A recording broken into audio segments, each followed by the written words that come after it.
Pido permiso para instalarme en este foro madrileño. Noto la presencia de algunos oscuros bultos. Espero de que se trate de personas. Normalmente en este ámbito suele aprovecharse la oscuridad para engañar a los artistas que se presentan aquí, diciéndole que han venido personas, y por ahí son siempre las mismas, 4 o 5 que recorren el ámbito semicircular y profieren gritos y vítores desde distintas áreas del centro cultural, dando al artista la impresión de un beneplácito que es absolutamente inexistente. Agradezco también la presencia, y especialmente la presencia de las personas que se han equivocado y han ingresado por error a este ámbito. Particularmente numerosos en todas partes del mundo son los polacos, ya que tienen por costumbre equivocar los lugares a donde ingresan, y en este momento debe haber aquí no menos de 100 polacos que se creen en Bolonia. El polaco propende a la equivocación geográfica porque, según se me ha dicho, no se le da en Polonia mucha importancia a la toponimia y a la localización. El lugar donde uno está no es importante en la cultura polaca. No hay carteles en las calles, el concepto de punto cardinal es muy oscuro, y los polacos no miran los carteles que hay delante de los ómnibus simplemente porque no los hay. Suben a ómnibus y dejan que el ómnibus los lleve, y en determinado momento se bajan. Miran, son felices, hasta que luego suben a otro ómnibus. Esto les reporta muchos mayores beneficios que a nosotros, esta especie de superstición por conocer exactamente el lugar a donde estamos. Así que agradezco muchísimo a los polacos que están aquí en Bolonia.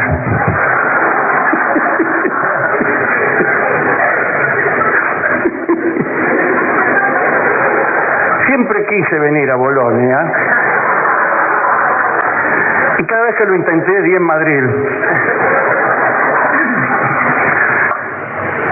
Hablaremos del bar del infierno.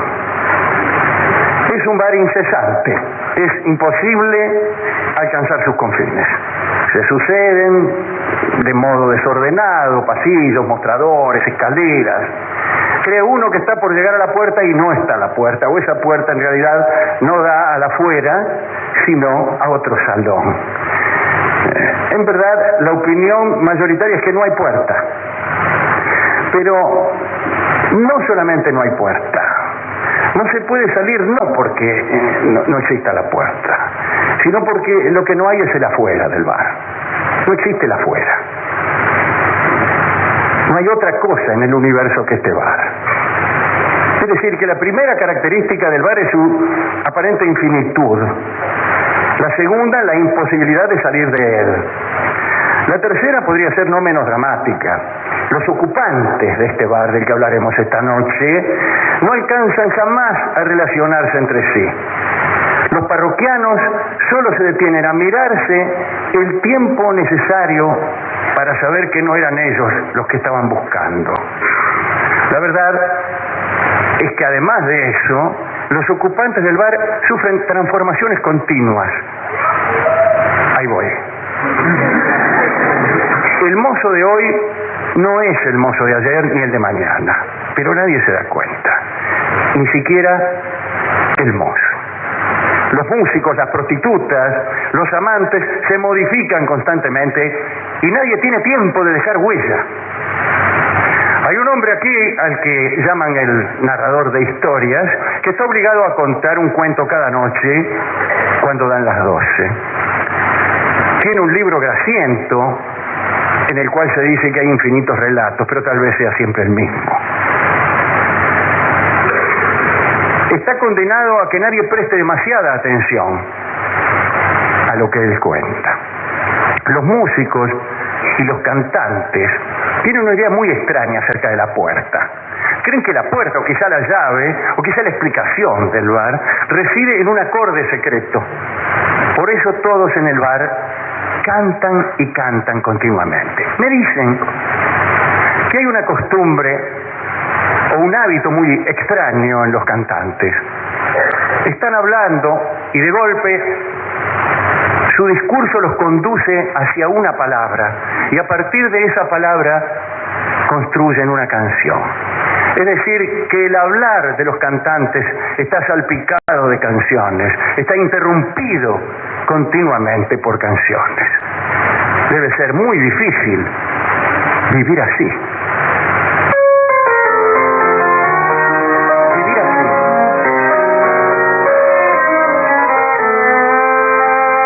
Vivir así, como hasta ayer era la muerte. Vivir así, atormentado por quererte. Por un minuto de beso que me daba, cuánto tributo de lágrimas pagaba.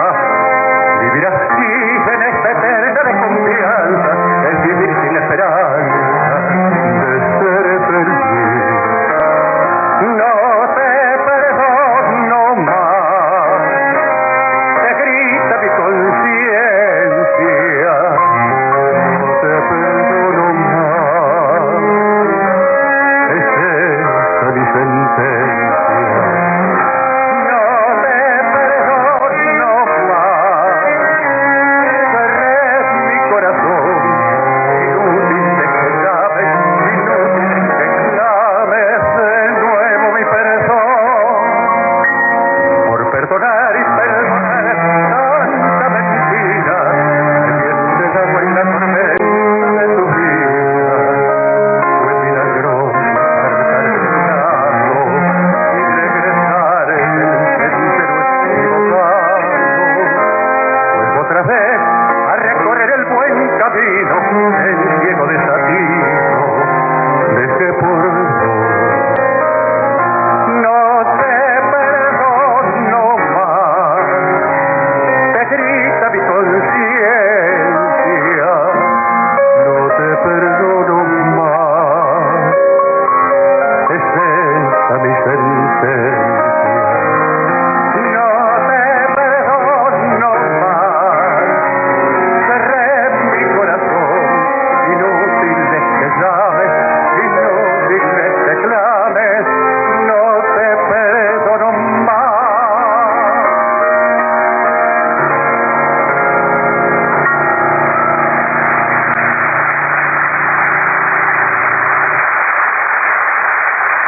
En las historias fantásticas, bueno, las transformaciones suelen despertar nuestro asombro, están concebidas para que nos asombremos, ¿no?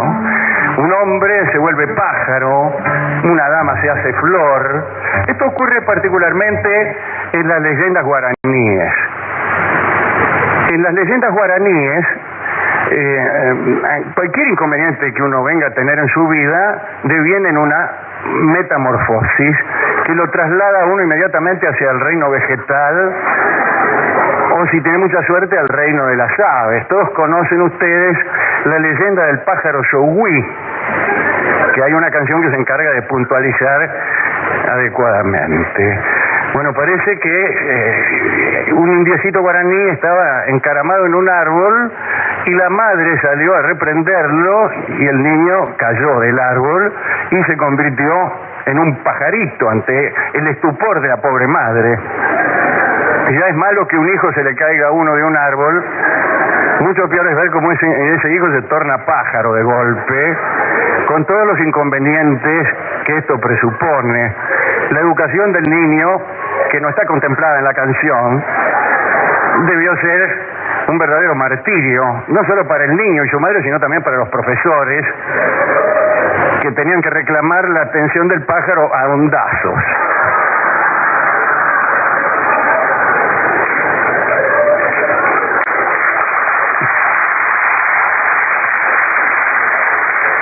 Cuando la madre del indiecito trataba de llevarlo al cine, no podía evitar que ese pájaro, que era después de todo su hijo, saliera volando hacia la pantalla, la actitud que suelen tener todos los pájaros cuando uno los lleva al cine. Bien, pero no es de esto que vinimos a hablar, probablemente. En el bar, estas metamorfosis tan evidentes pasan desapercibidas. Para la floja percepción de los parroquianos da lo mismo ser cualquiera. Y aquí cabe hacer una consideración decisiva, ¿no? Una transformación parcial es mucho más dramática que una total. Vamos a ver si nos ponemos de acuerdo en esta idea que parece un poco contradictoria. Digo, si en este mismo momento yo me convirtiera en Zinedine Zidane, de un modo completo y abrupto, asumiría las percepciones todas de Zidane, el pensamiento de Zidane, la memoria de Zidane, que es lo más importante, memoria en la que no figura el dato de haber sido antes Dolina.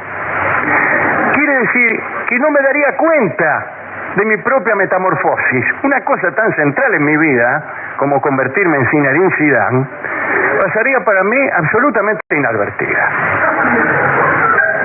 Para que yo pudiera advertir este cataclismo de convertirme en Zidane, tendría que conservar un poco de mi memoria, un poco de mi estado anterior, con lo cual deberíamos admitir que la metamorfosis no hubiera sido perfecta. Así que para que una metamorfosis sea operante, no puede ser completa.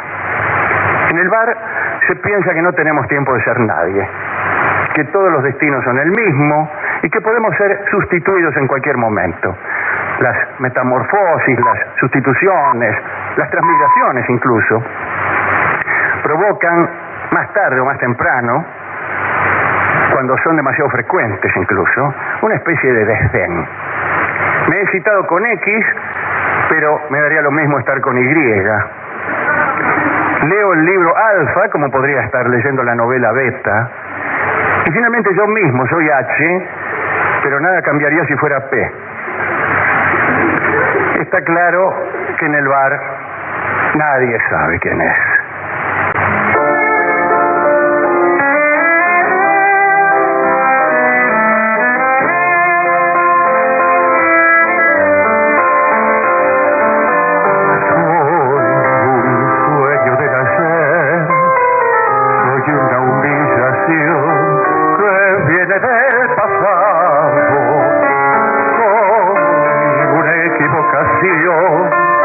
Vergüenza de un error que ya borró tus manos. Hay un viento que se fue, un fuego artificial que se apagó en tu cielo. Una vieja canción que ya no cantará.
Una sustitución, ya que estamos, podría ser definida como una falsa metamorfosis, ¿no? Un ser ocupa el lugar de otro, se hace cargo de su destino, Pero esto merced a engaños, a disfraces, a máscaras. Ahí tenemos el caso de Zeus, el príncipe de los dioses griegos, que reemplazó a Anfitrión, el marido de Alcmena. Anfitrión, el marido de Alcmena, se había ido a luchar con unos tipos por ahí. Y Zeus tomó la apariencia de Anfitrión, lo sustituyó, no es que se convirtió en él, no, se disfrazó. Y, aprovechando la confusión de Alcmena, la amó durante 9 noches. Creo que le ordenó incluso al sol que no saliera por 9 noches para evitar esa cosa desagradable del amanecer que medio convida a finalizar los embates venéreos. Bueno, esta es una sustitución, no una metamorfosis. En Babilonia, en la 7ª terraza del Sigurat, un hombre y una doncella enmascarados se unen sexualmente cada noche cumpliendo un viejo ritual. Los sacerdotes de Marduk se ocupan de mantener una completa oscuridad y de darles a beber un vino espeso y estimulante. Los amantes tienen prohibido quitarse el antifaz bajo pena de muerte. Los abrazos duran hasta el amanecer. En ese momento el sonido de una trompa señala el fin del encuentro. Cada noche la doncella es sustituida, pero ese es un secreto que solo conocen las mujeres bellas de Babilonia. En verdad, todas ellas, por turno, serán durante una noche de su vida la amante ardiente del Sigurat, la encarnación misma de Astarte. El hombre que las posee no debe sospechar la sustitución. Debe creer que es siempre la misma mujer, inmutable en su pasión, en su juventud, en su entrega. Pero hay que decir que el hombre también es sustituido cada noche, aunque ese es un secreto que solo conocen los varones apuestos de Babilonia. Cada noche, en la 7ª terraza del Sigurat, 2 amantes efímeros se dicen palabras de permanencia y perpetuidad. Cada uno juzga al otro perdurable y trata de ocultar su propia condición fugaz. Las bocas que solo se besarán por esa noche juran y no mienten un amor eterno.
Como hemos visto, algunos seres son sucesiones de seres.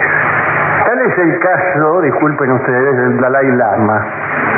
El Dalai Lama, al morir, se encarna en un niño. Siempre es el mismo Dalai Lama, por más que cada tanto parece cambiar.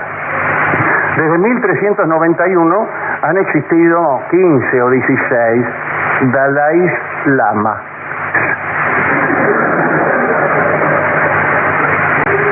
Cuando se muere uno, los monjes buscan por el vecindario para no andar gastando un niño de origen humilde en el que reconocen algunas señales que no sabría yo decir cuáles son.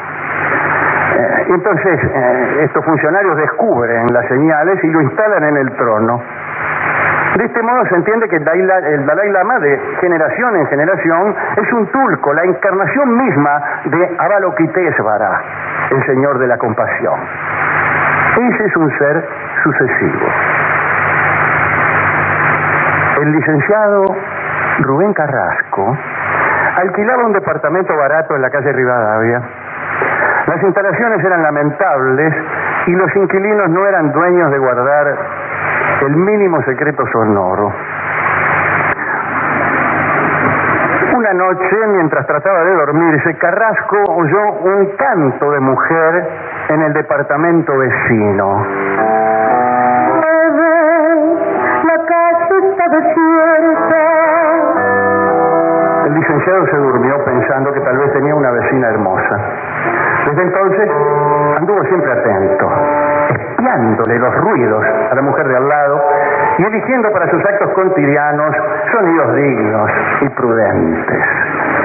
En pocos días no había uno solo de sus ruidos que no estuviera destinado a la seducción. Había adquirido la costumbre de comentar en voz alta todas sus acciones y repetía a los gritos, como si fueran propias, frases de famosos pensadores. Cierta madrugada, un sollozo despertó a Rubén Carrasco. En calzoncillos, corrió hasta la pared y con los labios besando el revoque dijo: ninguna palabra explica el llanto. Por eso, Sara. Él le preguntó si le gustaban los valses. Y entonces fueron construyendo a través del muro una interminable conversación de fingidos asombros ante coincidencias vulgares. Ella le dijo que se llamaba Mara y que amaba la pintura. Al otro día reanudaron el diálogo y se entusiasmaron tanto en las mutuas descripciones que resolvieron demorar el encuentro personal y seguir con un juego de suposiciones al que llamaban la fantasía. Y así algo tan simple como salir al pasillo y saludarse pasó a ser para ellos un sueño adolescente, un anhelo de juventud, una cosa noble y espiritual. ¡Ay, algún día estaremos juntos!, se juraban a través de las paredes. Pasaron los meses, Mara y el licenciado Carrasco no dejaban de conversar ni un solo día. Ella le describía los cuadros que decía pintar y él, en camiseta, le recitaba unos poemas de Almafuerte que había encontrado en una revista. A finales del invierno empezaron a preparar un encuentro. Estuvieron de acuerdo en elegir la esquina de Cabildo y Juramento para evitar las habladurías del edificio. Después de varias postergaciones, Rubén Carrasco y su vecina Mara quedaron en verse a las 5 de la tarde de un miércoles de noviembre. Pero, a último momento, el licenciado tuvo miedo y recurrió a su amigo Julio Páez para que lo reemplazara. Y Páez fue de mala gana. Su testimonio posterior no le fue muy útil a Carrasco. Al parecer tomaron el té y ella era rubia. En los meses que siguieron nunca hablaron sobre la tarde de su encuentro. Recién en mayo se dieron otra cita. A Carrasco le costó convencer a Páez. Tuvo que elegir una esquina más cómoda para su amigo y también un horario nocturno. Según Páez, esa noche se besaron. Carrasco se puso celoso y exigió a su amigo que precisara bajo juramento el alcance de sus aproximaciones. Más tarde, a través de la pared, adoptó un tono melosamente policial. ¡Ay, Mara, dígame, ¿qué fue lo que más le gustó de la otra noche? Volvieron a encontrarse 2 veces más. Después, Páez se negó a proseguir con aquellas citas. Las conversaciones se hicieron menos frecuentes. Un día él creyó oír una voz masculina, pero no estaba seguro. Hasta que un 9 de julio, 5 años después del primer diálogo, el licenciado Rubén Carrasco decidió confesarlo todo. Mara, usted no conoce al verdadero Rubén. Claro que no. Nadie conoce a nadie. Nuestras percepciones son engañosas, etcétera. Ah, no es eso. Simplemente quiero confesarle que nunca nos hemos visto. He mandado a otra persona en cada una de nuestras citas. Rubén, es extraño lo que me dice, pero tal vez usted o su reemplazante tampoco han visto la verdadera Mara. Sospecho que usted no desea hablar sobre la ambigüedad del conocimiento, ¿no? ¿Qué es lo que quiere decirme? Mara jamás fue a las citas. En su lugar mandó a una compañera de trabajo, Úrsula. Ella recibió sus besos, Rubén, o mejor dicho, los de su amigo. Ay, salgamos al pasillo y veámonos frente a frente, tal cual somos. Mara, mi amor. Yo no soy Mara.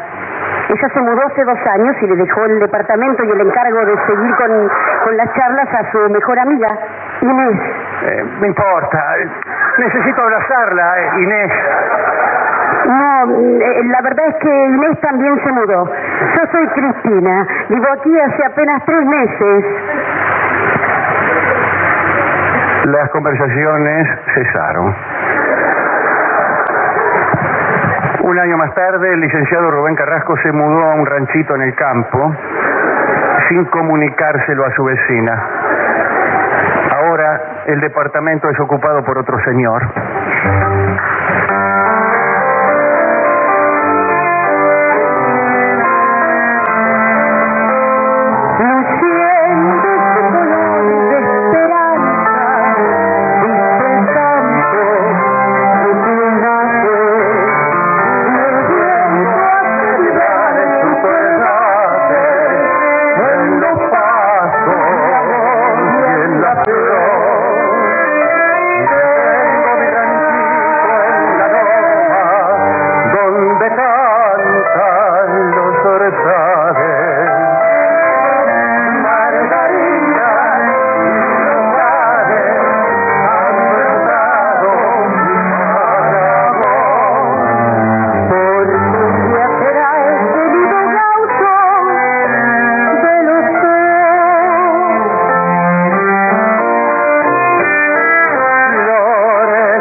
en el bar suelen celebrarse periódicamente unas simpáticas orgías. Es que la única posibilidad amorosa que existe en el bar es el amor orgiástico, el amor que no promete, el amor que no se proyecta hacia el futuro y el amor que puede ser sustituido en cualquier momento por otro. Yo siempre he creído en la necesidad de enseñar a los hijos, a los niños, cómo conducirse en una orgía. Los programas de educación no contemplan ese aspecto de la vida social. En los colegios poco y nada se les dice a los niños de cómo deben conducirse en una Saturnalia. Una orgía, hijo mío, separa el placer de sus consecuencias.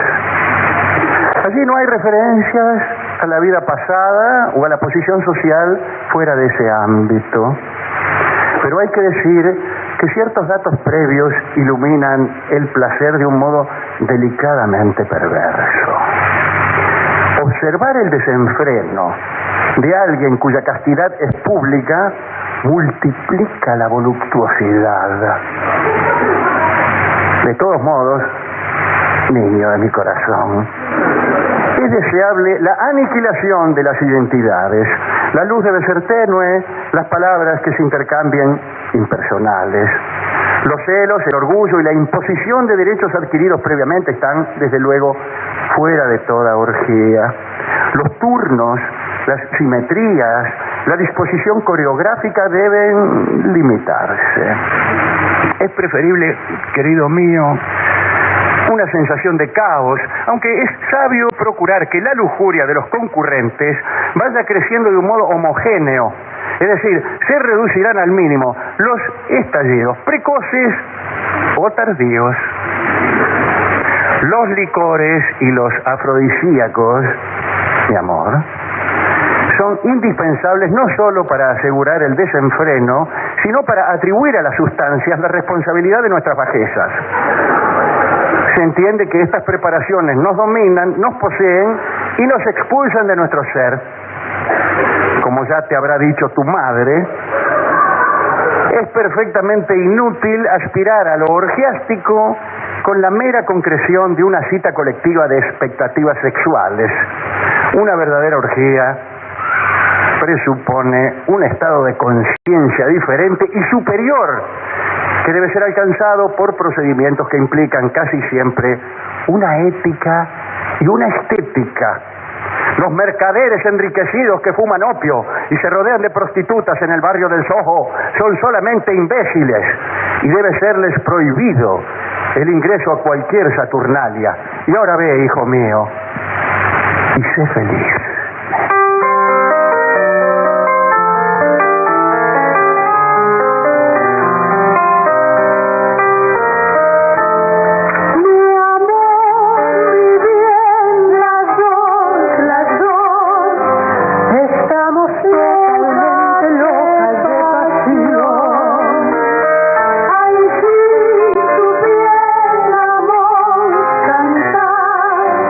Una canción que te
dicen que en el bar hay un salón tan oscuro que su descripción es imposible.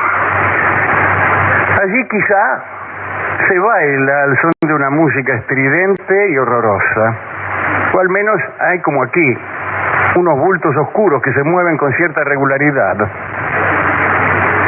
Muchos hombres sin preferencias. Yo creo que la preferencia es una perversión que imposibilita alguna clase de relaciones. Si uno prefiere, ya el horizonte amoroso se acota. Muchos hombres sin preferencia se acercan a este salón porque han oído decir que los trámites amorosos son simples y perentorios. La verdad es que el pésimo licor, la crueldad del sonido, la estrechez o las tinieblas perturban la percepción hasta tornarla casi nula. El defecto y la virtud son conceptos imposibles en esos salones. También hay unos reservados. Está el salón general y después vienen unos reservados. Y allí las sombras acceden cuando se les despierta la lujuria. La oscuridad íntima es de la misma naturaleza que la penumbra colectiva.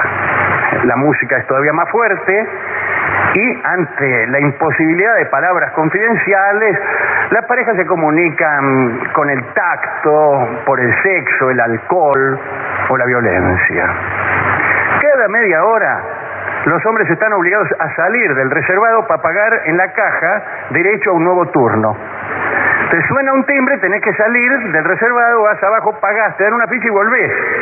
Pero al volver, imagínense una maniobra que se hace con gran estrépito, gran amontonamiento, una especie de estampida.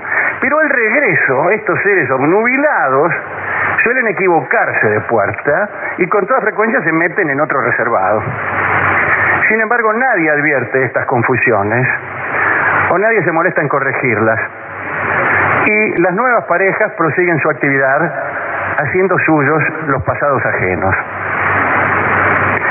Dicen que las mujeres feas se sienten muy cómodas en estos salones.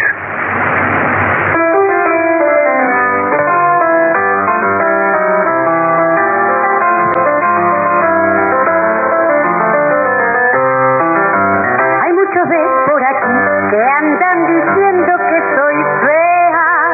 Puede que tengan razón, eso es cuestión particular. Sé que decir la verdad, yo soy un poco irregular. Me sobra aquí, me falta acá. ¿Qué voy a hacer? Me armaron mal. Ningún galán por mí lloró. Nadie un soneto me escribió. Si alguno soñó conmigo, tal vez gritando se despertó. Chispa casual de mi pasión, promesa de fugacidad. Yo siempre olvido volando, me están dejando y yo ya me fui.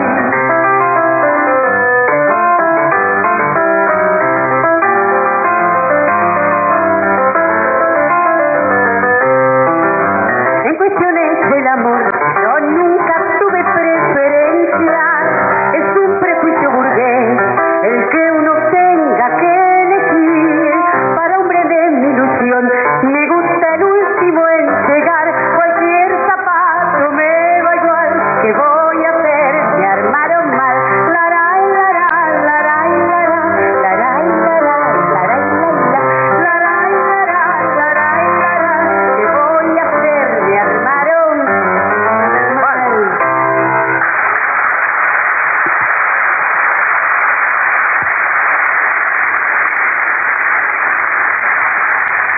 En el bar del infierno son muy importantes las brujas.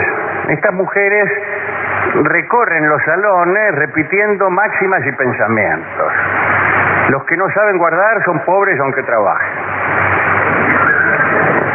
Y piden una moneda a cambio. Se acercan a una mesa y dicen: cuando una moto choca, la carrocería es el conductor.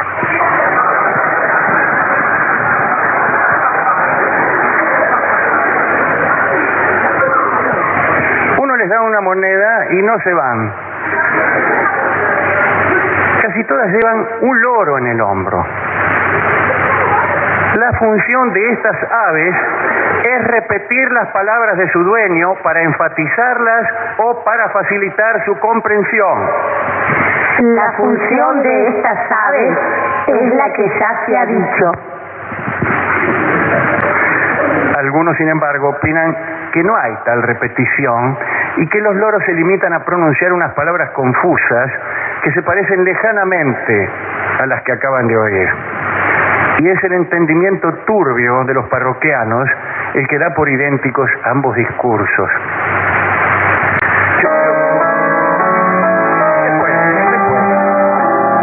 Después. Hice una pausa, discúlpeme, que no debía hacer. El director cinematográfico Cuerda le dijo a Ricardo Darín que los actores argentinos hacían demasiadas pausas.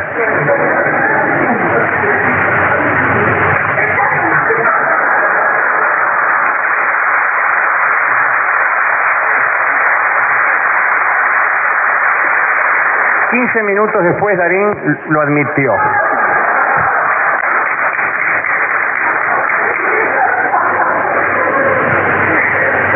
Y hasta podría pensarse en una obra de teatro que fuera una enorme pausa. Hijo mío, 2 horas de acción.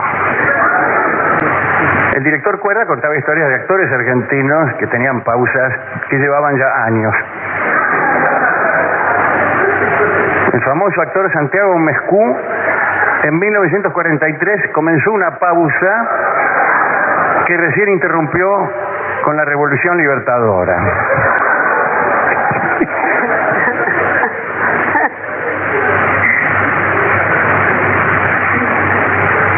Hablábamos de loros heterodoxos. El loro es como una sombra.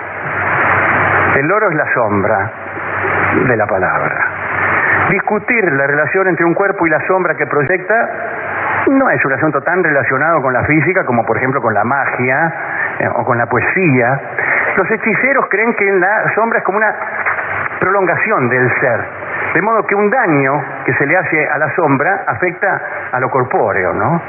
El filósofo y asceta Sankara todo junto, ¿no? No era santo, era solo filósofo y asceta. Y pertenecía, en todo caso que hubiera adquirido la santidad, a los santos de la India, ¿no? Sankara abandonó el mundo a los 8 años, un poco temprano. Dijo, bueno, ya basta de tanta. Y empezó a recorrer la India tratando de restaurar el hinduismo frente al avance budista. Una tarea que en un niño de 9 años parece un poco sorprendente. Bueno, un día discutió con el Gran Lama, mencionado por segunda vez aquí, y tuvo la ocurrencia de enfatizar un argumento levantando vuelo. He ahí un buen modo de enfatizar un argumento. Usted está en la Cámara de los Diputados discutiendo un asunto y dice, por ejemplo, debemos romper nuestras relaciones con Evo Morales. Y como ve que no causó mucha impresión, levanta vuelo.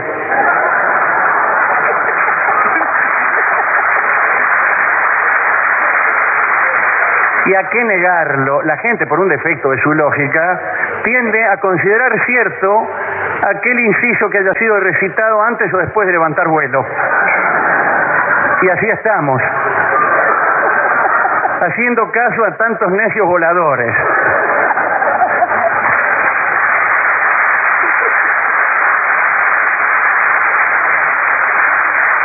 El caso es que Sankara levantó vuelo en su discusión con el Dalai Lama, y el Dalai Lama, ya habiéndose perdido, vio que la sombra de Sankara se proyectaba sobre el campo, fue corriendo a la sombra, y como sabía que un daño infligido a la sombra era un daño infligido al propio Sankara, peló el facón y ensartó la sombra de Sankara, y el santo cayó achurado en ese mismo instante, cayó muerto al suelo. En Arabia decían que cuando una hiena pisaba una sombra humana, la persona quedaba petrificada. La sombra de una cosa ya es la cosa, decía Montaigne, pero también es su fantasma, su versión imperfecta, su borrador, su estado decadente. Y por eso los loros son la sombra de las brujas, como la palabra es la sombra de la cosa. Hablando de sombras, en el bar hay unos enanos pelirrojos que roban sombras. Según la leyenda, estos seres roban pedacitos de sombras. Lo hacen del modo más impune, porque nadie anda fijándose a ver si tiene la sombra completa. Somos muy descuidados con nuestra sombra, amigos. Imagínense tener ese escrúpulo. Los enanos van guardando estos retazos en una enorme cueva subterránea, ¿no? Parece que en el final de los tiempos, que no está lejano, los enanos surcirán estos fragmentos y armarán una inmensa cerrazón, una gran oscuridad hecha de pedacitos de sombra, oscuridad en la cual ocurrirán numerosas calamidades. Estos perversos pelirrojos, enanos, ven facilitada su tarea cuando una sombra presenta sectores peninsulares. Por ejemplo, si uno lleva algo en la mano, le resulta más fácil al enano ladrón de sombras cortar ese pedazo. Un paraguas, por ejemplo, una bufanda al viento, te afanan esas penínsulas de sombras, ¿no? Pero la revelación más siniestra se escribe así: nuestro destino es convertirnos en nuestra propia sombra. El universo se va ensombreciendo a cada instante. Nuestros cuerpos de 3 dimensiones serán cada vez más insignificantes y en cambio crecerán nuestras proyecciones oscuras. Al cabo, no habrá en el bar, no habrá en Madrid, no habrá en el teatro, no habrá en el mundo otra cosa que sombras.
Una noche, al dar las 12, el narrador de historias tomó su libro grasiento y leyó el siguiente relato.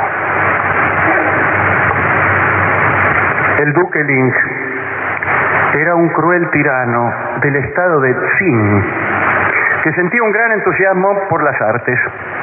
Había convocado a su palacio a los mejores pintores de la región y los obligaba a trabajar día y noche.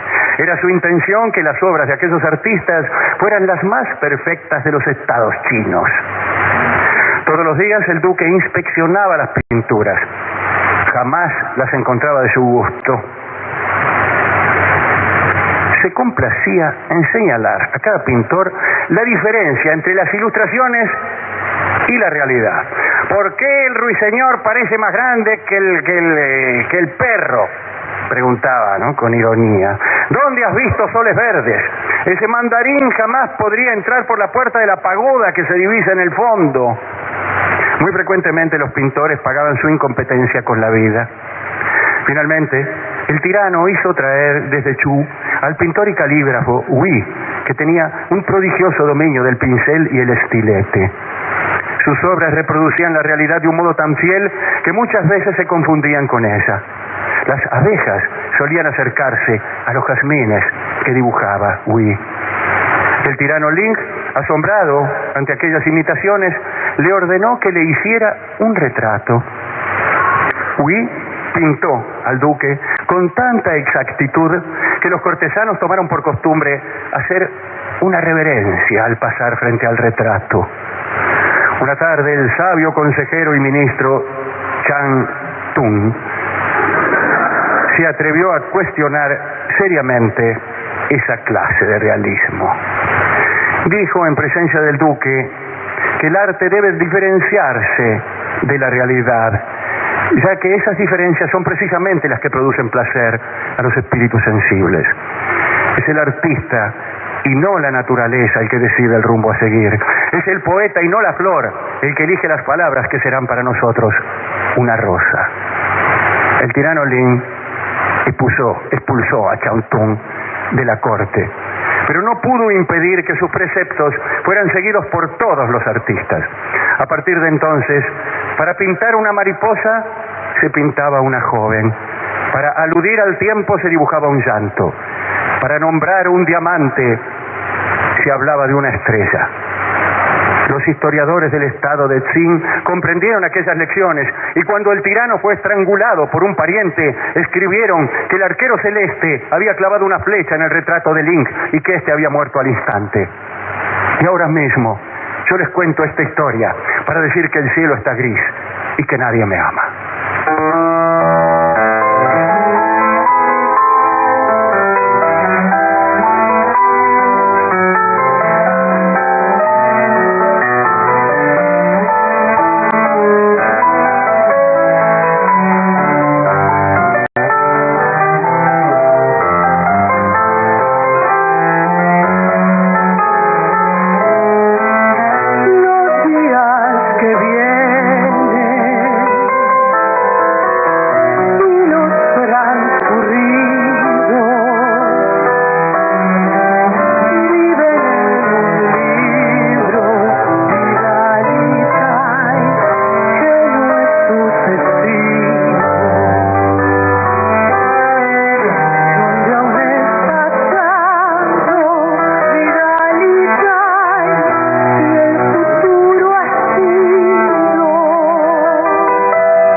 Siempre me ha gustado la siguiente historia fantástica. Un hombre ve una horrible sábana tendida en la soga de colgar la ropa. Como es natural, se paraliza de terror. Finalmente se tranquiliza al descubrir que se trataba de un simple fantasma. Cosas como estas ocurren en el bar todo el tiempo, porque allí no se sabe lo que es el signo y lo que es la cosa. Los objetos se confunden con su sombra y hasta las personas son solo signos que se van sustituyendo infinitamente por otros signos. Pero la verdad es que ser otros es nuestro único sueño. Buscar desesperadamente ser lo que no somos, vivir todas las vidas, es quizá el secreto del amor y el secreto del arte. Y aún, claro, en un sentido más cotidiano, ¿no? Pienso en esos Heráclitos en pantuflas que viven en nuestras vecindades y que nos dicen: vea, don Alejandro, no nos bañamos 2 veces en el mismo río, dicen, y salen para adentro.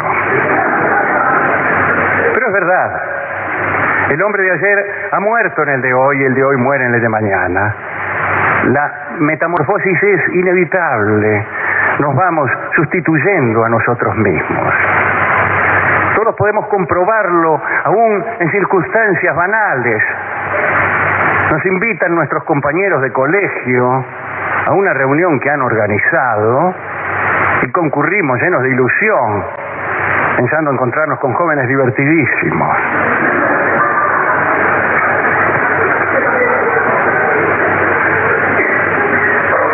Bueno, las lamentables personas que encontramos ahí en una esquina no son nuestros compañeros. Y nosotros tampoco. Yo he optado por no concurrir a esas reuniones. Generalmente mando a un amigo. Y nadie se da cuenta. A veces nos sustituimos de un modo patético, como decía Discépolo. Somos la mueca de lo que soñamos ser. Unamuno dice que la unidad en el espacio, que es el cuerpo, y la unidad en el tiempo, que vendría a ser la memoria, garantizan que somos uno y no otro. Me parece una garantía insuficiente. Vivimos de abandono en abandono. Nos dejamos atrás a cada segundo y reaparecemos en la terraza del Sigurat cada noche. Algunos se preguntarán, ¿por qué este bar es un bar del infierno? Desde luego, la imposibilidad de abandonar el lugar lo torna infernal. Pero en cualquier caso, creo que se trata de un infierno mucho peor que el clásico. Peor porque es injusto. Uno no sabe por qué está allí, cuáles son sus culpas, ni cuál es el plan que está cumpliendo. Infiernos benignos permiten, por ejemplo, conocer el camino para evitarlo. Pero mire, no peque, señor. Sí. En cambio, no poder calcular las consecuencias de los propios actos, eso es ya el infierno. El bar, hay que negarlo, es una alegoría, tal vez del destino que no puede evitarse, tal vez de las cadenas del espacio, del tiempo y aún de la lógica que nos atormentan. Yo he pensado también en una alegoría del idioma, de la lengua. Queremos apropiarnos de objetos y sensaciones que las palabras son insuficientes para mentar, pero cuando queremos salir del lenguaje, según decía Nietzsche, dejamos de pensar. Y viene el señor de al lado, que pertenece a un grupo semiótico de pesados, y nos dice: vea, señor, era el mismo que se había ido recién hacia adentro, el mismo Heráclito en pantuflas, nos dice: no hay otra cosa que la lengua, solo existe lo que se puede nombrar, y se marcha de nuevo. Un pensamiento triste antes de irnos. No solo no sabemos quiénes somos, aunque lo supiéramos, ese conocimiento se tornaría inadecuado al instante siguiente. Y el resultado de esto es una soledad inevitable y perpetua. Pero sí es cierto que estamos solos siempre o casi siempre, en esa niebla oscura que envuelve ese collar de seres solitarios que somos. Cada tanto hay un relámpago, un refusilo que nos revela en el ínfimo escalón de lo fugaz quiénes somos de verdad. Cada tanto, dura un segundo, sos fulano. Hay que estar atentos. Debemos estar atentos a esos relámpagos que acaso son el amor o el arte, quién sabe. Sabemos que su duración es mínima, que solo se producen unas pocas veces en la vida, y sabemos además que es posible que esta luz encierre un mensaje imposible de descifrar. Pero vale la pena vivir solamente en la espera de esos relámpagos. Ojalá encontremos un relámpago, una chispa de comunión esta noche al salir de aquí. Usted no saldrá de aquí. Nadie saldrá de aquí. No es posible salir del bar, ni del teatro, ni de ninguna parte. Ustedes confunden el sentido metafórico con el sentido literal. No, jamás, jamás, jamás saldrás de este tugurio. ¿Qué me está diciendo? Sepa que soy el autor. Torpe sí. Tu equivocación. El encierro y las cadenas las inventé. Digo que siempre estarás cautivo. Le juro que No jures más. Nunca saldrás de aquí. Poco le importa esta madre de la celda. ¿Pero quiénes son ustedes? Soy la bruja, soy el loro, el que cree que se ha escapado mal cautivo está. Las cadenas que lo oprimen nunca las verás.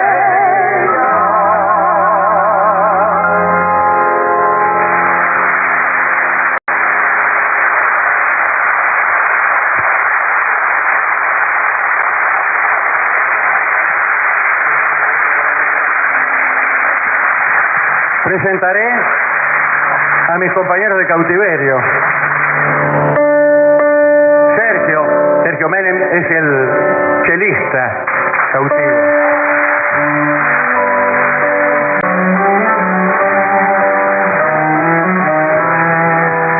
María Marta Pizzi.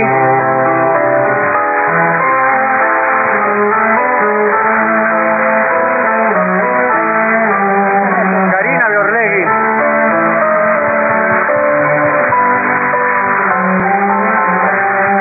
Y el legendario pianista Federico Mizrahi.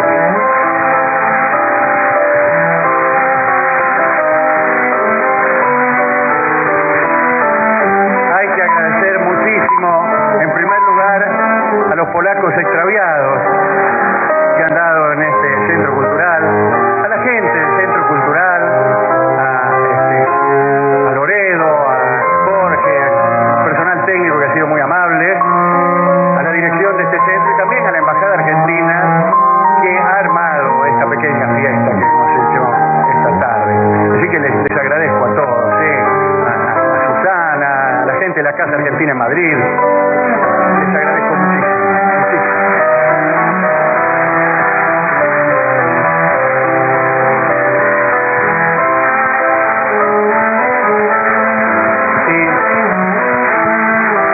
Ya que esta es una noche cuyo tema es la incomunicación, la soledad, la imposibilidad de ser nadie, cantaremos una última canción que seguramente navegará por esos tristes meandros. Cantemos, por favor, maestro, la última canción. Cartas marcadas se llama.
cautiva